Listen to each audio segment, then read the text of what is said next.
Application paper sign करना होता है और नथिंग इज रिक्वायर्ड, ठीक है। तीसरी चीज़, सपोज करो कि आपको क्राउड फंडिंग से पैसा लेना है, तो बहुत से प्लेटफॉर्म भी अब आ गए हैं मार्केट में, जैसे किक स्टार्ट है, इंडिगो है, ठीक है, कैटरपिलर है। बहुत से ऐसे प्लेटफॉर्म हैं जो आप जिनके पास जा सकते हो, उनको अपने प्रोजेक्ट दिखा सकते हो और आप ये बोल सकते हो कि मुझे फंड रिक्वायर्ड है।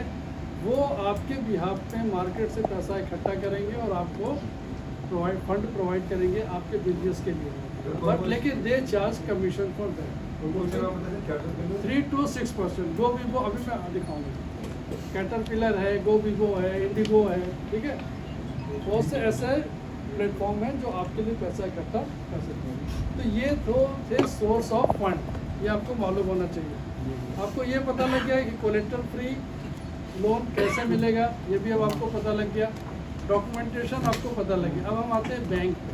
सर कोलेटरल बिलिंग एक्टिविटी आप देर से आए थे, मैं इसको रिपीट करूंगा लेकिन थोड़ी देर बाद, पहले ही करूँगा। अब ये समझ लो 10 लाख रुपए तक कोई कोलेटरल नहीं चाहिए। 10 लाख से 5 करोड़ रुपए तक CGTSME एक कारपोरेशन है। अगर आपने कोई काम करना है तो वहाँ पे आप अप्लाई करोगे। मेरा ये एक्सपीरियंस है कि मोर देन 99% केसेस में वो ले लेंगे, ठीक है। और 10 से ऊपर, अगर 5 से ऊपर और 10 तक है तो you have to register yourself to the DPIT, means startup में आपको रजिस्टर करना, ठीक है। अब आपको ये मालूम होना चाहिए कि जब भी आप बैंक जाओगे, बैंक सबसे पहले क्या पूछता है, कितना लोन चाहिए। सपोज करो मैंने कहा 10 लाख रुपए, अगला क्वेश्चन बैंक का क्या होता है, टर्म लोन कितना चाहिए। ये हर आपसे डिस्कस हो गई। अगर किसी ने लोन लिया है तो ये इम्पॉसिबल है कि आपका क्रेडिट ऑफिसर या बैंक का मैनेजर ना पूछे टर्म लोन कितना चाहिए। अब आपको ये मालूम होना चाहिए कि भाई टर्म लोन क्या, अगर आप नहीं बता पाए तो 80% मूड तो मैनेजर बना लेता है कि भाई इसको लोन देना नहीं है, इसको कुछ मालूम नहीं। और वर्किंग कैपिटल, उसके बाद पूछेगा वर्किंग कैपिटल कितना चाहिए। और इतना ही नहीं, अगर अच्छा बैंकर होगा, उसको किसी और तरह की लालच नहीं होगी, तो आगे जाके वो ये भी पूछेगा कि भाई ये टर्म लोन आप बता रहे हो, मान लो आपने कहा 6 लाख रुपए चाहिए, 10 लाख रुपए टोटल चाहिए, 6 लाख आपने कहा टर्म लोन चाहिए, तो वो पूछेगा भाई ये 6 लाख कैलकुलेट कहाँ से किया, क्यों नहीं ये 590 है, क्यों नहीं ये 530 है, क्यों नहीं ये 7 है। इसी तरह से वर्किंग कैपिटल आपने 4 कहा, तो पूछेगा भाई कहाँ से कैलकुलेट करके लाए, ये फिगर आई कहाँ से। और यही आपको हम सिखाएंगे आगे आधा घंटे में। बहुत ही सिंपल है, कोई कठिन चीज़ नहीं, ठीक है। लेकिन आपको ये मालूम होना चाहिए कि टर्म लोन है क्या। टर्म लोन वो पैसा है आपके बिजनेस में जो आपकी कोर एक्टिविटी स्टार्ट करने के लिए आपको एक बार में चाहिए। मीन्स बैंकों से वो पैसा रोज रोज आप नहीं मांगोगे, ठीक है।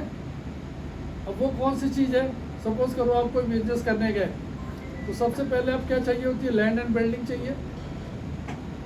तो लैंड एंड बिल्डिंग या शॉप खरीदने के लिए, ऑफिस खरीदने के लिए जो आपको पैसा चाहिए वो आप एक ही बार लोगे, बार बार तो लोगे नहीं। भाई एक बार मैंने एक ऑफिस बना लिया तो मान लो वो एस्टिमेट आया 5 लाख रुपए, ठीक है।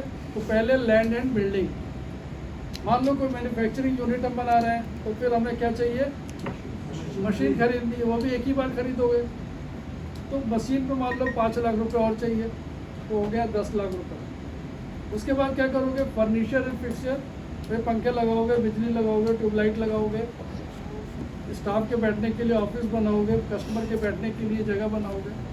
इसके लिए जो पैसा चाहिए मान लो वो भी 5 लाख रुपए। इन तीनों को जोड़ दो, 15 लाख रुपए हुआ। तो बैंक को आप कहोगे कि भैया मुझको टर्म लोन 15 लाख रुपए चाहिए।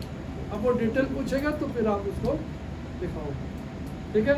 तो टर्म लोन क्लियर हो गया, मतलब वो पैसा जो आपको अपने बिजनेस की कोर एक्टिविटी स्टार्ट कर, मान लो मुझे पेन बनाने की फैक्ट्री लगाने की, तो 5 लाख रुपए की मान लो मुझे लैंड एंड बिल्डिंग खरीदनी थी, 5 लाख रुपए की मुझे मशीनरी खरीदनी थी, 10 लाख रुपए हो गया, ठीक है। और 5 लाख रुपए का ही मुझे फर्नीचर फिक्सर लगाना, ऑफिस को डेकोरेट करना और अपना ऑफिस बनाना, तो